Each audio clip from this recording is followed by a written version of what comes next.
오늘 준비한 촌뜨기는 1934년 농민순보에 발표한 단편소설입니다. 1930년대 일제의 수탈과 문명의 발전으로 땅을 잃고 고향을 떠나는 농민들의 아픔을 그려내고 있는데요. 짧은 작품이지만 긴 호흡을 느낄 수 있는 가슴 아릿한 명작입니다. 촌뜨기 시작합니다. 장군이는 20날 동안 19밤을 유치장에서 잤다.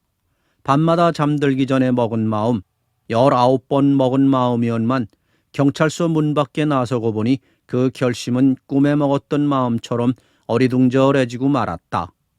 젠장, 한 20일 놀고 먹지 않았게? 다리가 허청허청하였다. 그러나 그 허청거림은 속이 비었거나 기운이 탈진한 때문은 아니었다. 긴 장마를 방 안에서 투전이나 낮잠으로 겪고 오래간만에 햇볕에 나서는 때처럼 운동 부족이 일으키는 현기였다. 장군인 여러 날 만에 묶어보는 허리띠를 다시 한번 졸라매면서 서문거리로 올라섰다.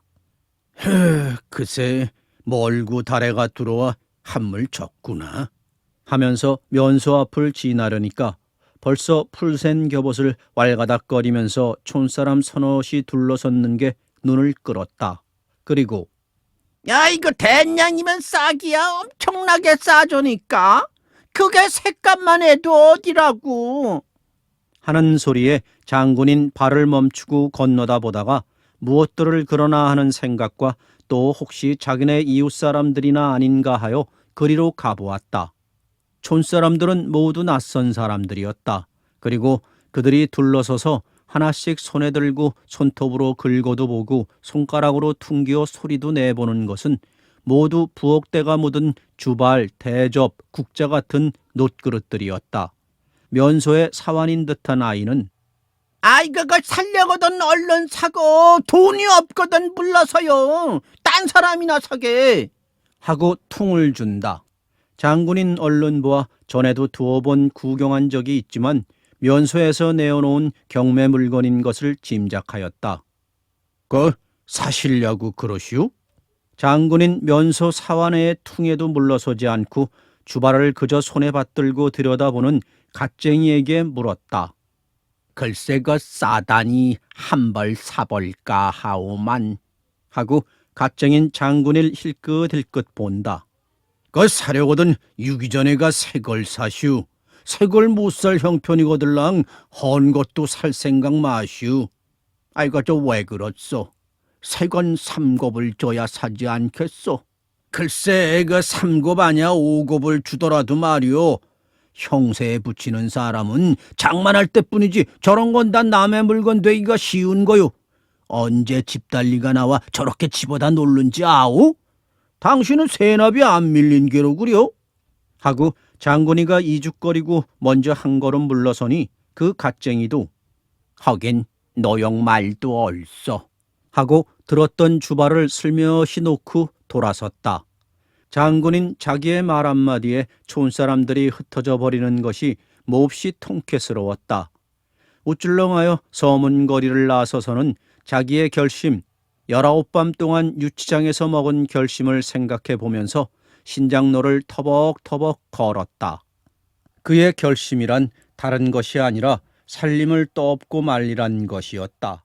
살림이라야 가진 논밭이 없고 몇 대째인진 몰라도 하늘에서 떨어져서는 첫 동네라는 안압골 꼭대기에서 그 중에서도 제일 외따로 떨어져 있는 오막살이를 근거로 하고 화전이나 파먹고 숯이나 구워 먹고 덫과 함정을 놓아 산짐승이나 잡아먹던 구차한 살림이었다.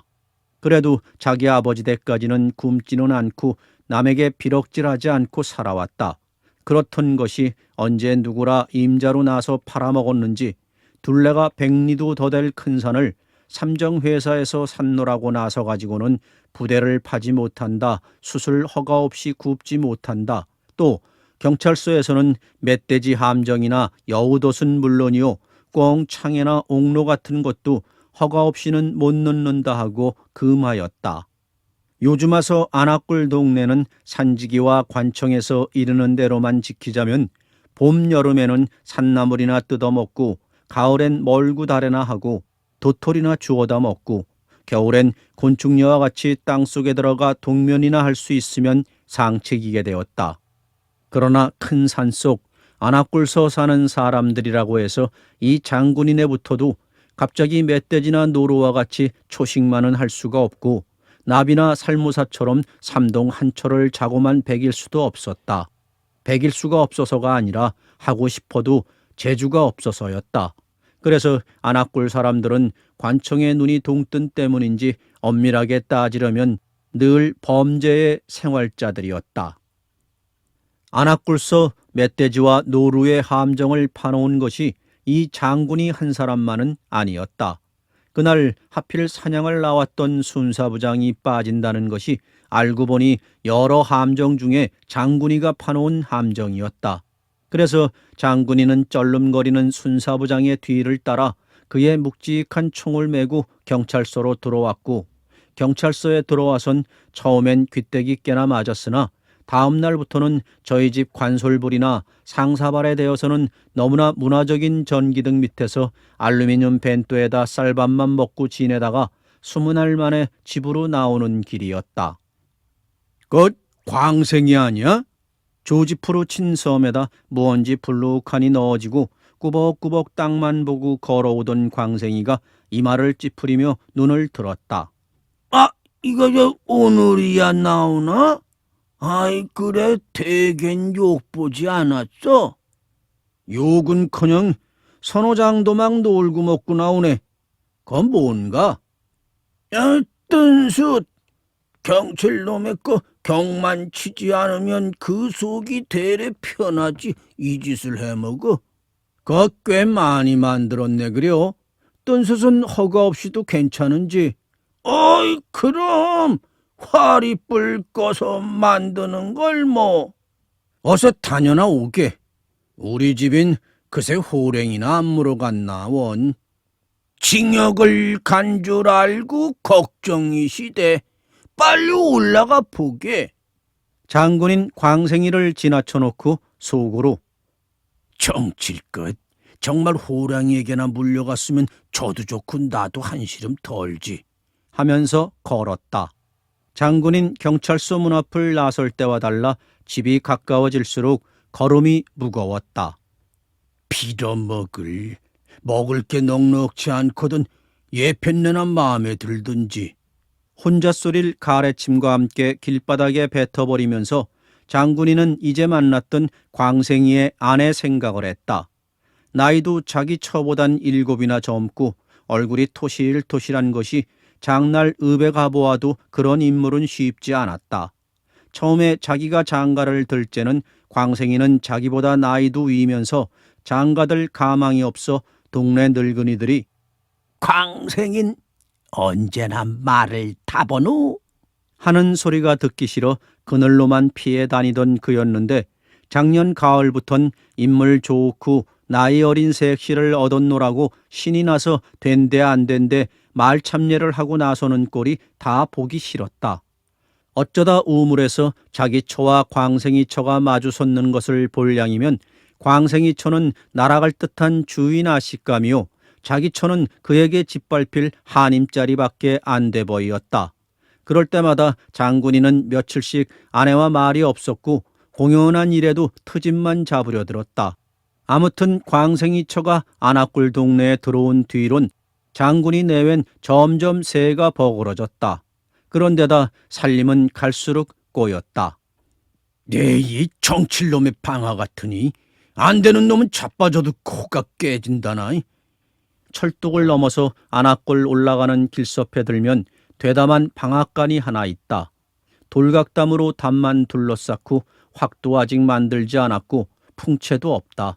그러나 물 받을 자리와 물 빠질 보통은 다 째어 놓았고 제법 주머니 방아는 못 되더라도 한참 만에 한 번씩 되박질하듯 하는 통방아채 하나만은 확만 파놓으면 물을 데워봐도 좋게 손이 떨어진 것이었다.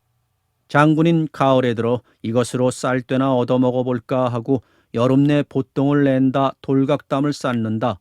빚을 40냥 가까이 내어가지고 방아채 제목을 사고 목수품을 들이면서 거의 끝을 맞춰가는데 소문이 나기를 새술막 장풍언내가 발동기인가 무슨 조화방안가 하는 걸 사온다고 떠들어들대었다. 그리고 발동기는 하루 쌀을 몇백 말도 찌우니까 새술막에 전에 붙어 있던 물방아도 세월이 없으리라 전하였다. 알고 보니 아닌 게 아니라 장풍언내는 아들이 서울 가서 발동기를 사오고 풍채를 사오고 그리고는 미리부터 찢는 삭시 물방아보다 적다는 것, 아무리 멀어도 저희가 일꾼을 시켜 찌을 것을 가져가고 찌어서는 배달까지 해준다는 것을 광고하였다. 이렇게 되고 보니 벼 두어선만 찌우려도 밤늦도록 관솔부를 켜가지고 북새를 놀게 더디기도 하려니와 까부름새를 모두 곡식 임자가 가서 거들어줘야 되는 물방아로 찾아올 사람이 있을 것 같지 않았다. 이래서 장군이는 여름 내 방아털을 잡느라고 세월만 허비하고 게다가 빚까지 진 것을 중도에 손을 떼고 내어던지지 않을 수 없이 된 것이다. 장군인 걸음을 멈추고 봇도락 낸데 물이 괴인 것을 한참이나 서서 내려다보았다. 웅동이라 바람이 한 점 스치지 않는 수면은 거울같이 맑고 고요하여 내려다보는 장군이의 얼굴이 잔주름 하나 없이 빛이었다. 누가 불러보아도 듣지 못할 것처럼 꿈꾸듯 물만 내려다보고 섰던 장군인 한참 만에 슬그머니 허리를 굽히었다. 그리고 손을 더듬더듬하여 커다란 뭉우리돌을 하나 집었다. 그리고는 다시 허리를 펴서 물을 내려다보았다. 물속엔 잠긴 자기의 얼굴을 간지리는 듯 어찌 생각하면 자기를 비웃는 듯 또한 반짝반짝하는 송사리떼가 알른거리고 몰려다니었다. 장군이 손에 잡히었던 뭉우리돌은 거울 같은 물을 깨뜨리고 가을 산기슭의 정막을 흔들어 놓았다. 그러나 그의 돌땅에 맞고 입이 광주리만큼씩 찢어지며 올려다보는 것은 제 얼굴의 그림자뿐. 송사리떼는 한 마리도 뜨지 않았다. 한 이틀 뒤였다. 울어서 눈이 뻐꾸기 눈처럼 시뻘개진 장군이처가 그래도 울음을 참느라고 그 장군이가 제일 보기 싫어하던 개발코를 벌lun거리면서 철뚝을 올라섰다. 그 뒤에 장군이, 그 뒤에는 배웅을 나오는 이웃사람 서너시 따라 철뚝으로 올라섰다. 그러나 철뚝을 넘어서 좁은 머리로 해서 큰 길로 나오는 건 장군이 양주뿐이었다. 그리고는 모두 높직한 철뚝에 떨어져서들 가는 사람의 뒷모양만 봉우제에 가려 안 보이도록 바라보았다. 장군인 철뚝 위에 섰는 만수 어머니 석건, 광생이 석건을 거의 산몽오리에 가려지려 할 때 마지막으로 한번 돌아보면서 속으로 내길래 그래도 떠나본다 하였다. 그리고 너희는 지냈니? 암만 기들을 써보렴 몇 해나 더 견디나 하였다. 속으로 이렇게 마음을 다시 먹으면서 아내를 보지 않으려 앞을 서기도 하였다. 얼마 안 가서 선앙댕이 언덕이 바라보였다. 장군인 또 한 번 아내를 돌아다 보았다. 보퉁이를 인 아낸 보퉁이에 눌려 나오는 것처럼 그저 눈물이 줄줄 흘러내리었다. 선앙댕이 언덕만 올라서면 길이 갈라지는 데다. 그냥 큰 길은 장군이가 읍으로 들어갈 길이요. 바른편으로 갈라지는 지름길은 밤가시로 가는 길인데 그의 아내가 기마땅인 친정으로 갈 길이다. 읍으로 해서도 가지만은 이렇게 질러가면 심리 하나는 얻기 때문이요. 또 장군이는 이왕 손을 나누는 바엔 어서 아내를 떼어버리고 혼자 가뜩한 길을 훨훨 달아나고 싶었다. 그래서 장군이는 선앙댕이에 와선 괴나리 붙짐을 짊어진 채 바윗돌에 걸터 앉았다.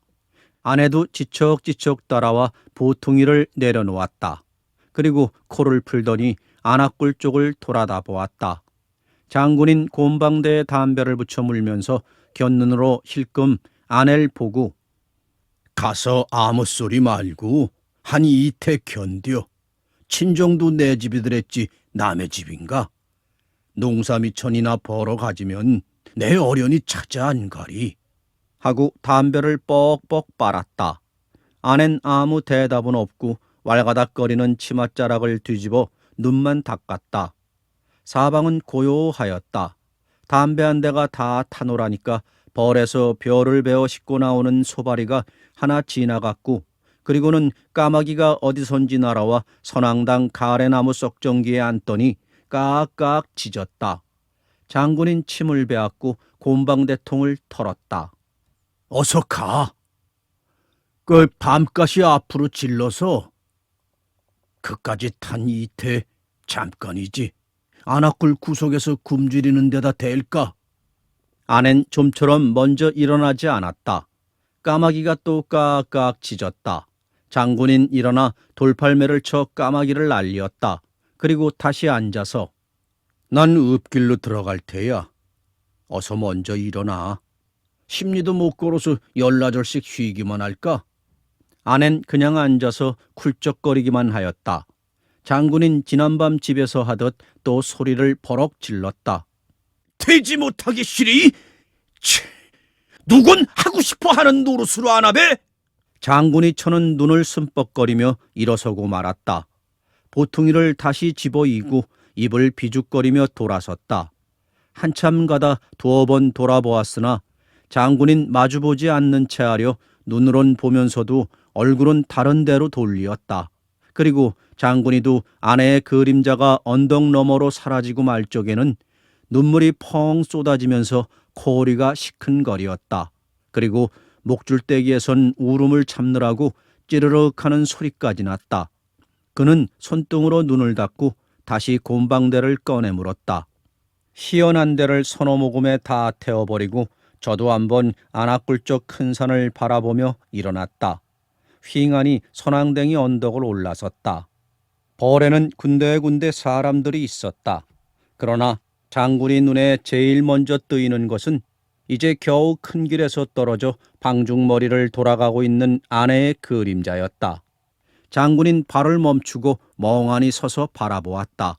바라보고 섰노라니까 아내도 남편이 저를 바라보고 섰는 것을 돌아다 본 듯 아내의 그림자도 움직이지 않고 한자리에 박혀 있었다. 장군이는 또 성이 버럭 나서 옆에 있기나 한 것처럼 가! 어서! 하고 손짓을 하였다. 아낸 남편의 손짓을 알아챈 듯 그제서 다시 움직이었다. 읍길과 밤가시길은 갈라져 가지고도 한 오리 동안은 평행하는 길이다. 그래서 장군이 눈엔 아내의 그림자가 조밭에 가리었다가 혹은 수수밭에 가리었다가 가끔 다시 나타나곤 하였다. 어떤 때는 까맣게 멀리 보이었다가도 어떤 때는 뜻밖의 소리를 지르면 알아들을 만치 가까이서도 나타났다. 멀리서나 가까이서나 아내의 그림자가 보일 때마다 장군이는 걸음을 멈추고 바라보면서 생각하였다. 읍까지 같이 갈걸. 장군인 아내에게 떡이나 사 먹여 보내고 싶었다. 친정으로 가라는 바람에 이틀이나 곡기를 하지 않은 아내가 시장도 하려니와 작년 겨울에 별로 2차 떡 말을 내던 것이 생각났다. 큰 고개가 점점 밭으로 다가들었다. 큰 고개만 넘으면 읍이 보이는데요. 밤가시길과는 아주 산 하나가 막혀버리는 데였다. 장군인 발돋움을 하면서 밤가시길을 바라보았다. 희끗 나붓기였던 아내의 그림잔 길이 낮은 때문인지 또 폭 가라앉았다. 장군인 미리 우뚝한 돌각담 위로 뛰어 올라가서 아내의 그림자가 다시 솟아오르길 기다려가지고 여보! 여보! 하고 소리를 질렀다. 아내도 남편의 그림자를 놓치지 않으려 건너다 보며 가던 것이라 이내 걸음을 머물렀다. 장군인 또 소리를 질렀다. 이리 좀 와! 이리 좀! 하고 이번엔 오라는 손짓을 하였다. 그러나 거리가 멀어 잘 알아듣지 못하는 모양인데 마침 논에서 벼베던 사람이 일어서서 이 광경을 보더니 중간에서 소리를 질러 말을 전해주었다. 그리고 어느 밭살피로 나오라고 길까지 가리켜주는 모양이었다. 장군인 아내가 오는 동안 돌각담에 앉아 또 곰방대를 내어 물었다. 그리고 안호주머니에 든 지전 한 장과 각전으로 2원이 채 못되는 돈을 더듬어 보았다. 떡은 그만두고 바로 돈으로 한 대냥 더 줄까? 10냥이나 채 가지고 가게. 장군이 처는 혹시 친정으로 가는 것을 그만두고 어디로든지 같이 가자고나 할까 하여 붉은 눈이 남아 새로운 광채에 번뜩이며 허위단심으로 논뜻과 박고랑을 달려왔다. 점심이나 읍에서 사 먹고 가라고 불렀어. 아낸 다시 낭망하는 듯 아무런 대꾸도 없이 그저 코만 벌lun거리었다. 장군인 읍에 들어서자 떡전거리로 갔다. 2차 떡을 2냥어치 사서 한목판 수북히 담아놓고 아내를 먹이면서 저도 몇 개 집어먹었다. 아낸 처음엔 눈만 씀뻑거리고 팥고물만 묻히고 주물럭거리기만 하더니 2개째부터 김칫국을 마셔가면서 넙적넙적 배물었다. 장군인 떡장사에게 떡값을 치르고는 또 10전짜리 5잎을 꺼내었다.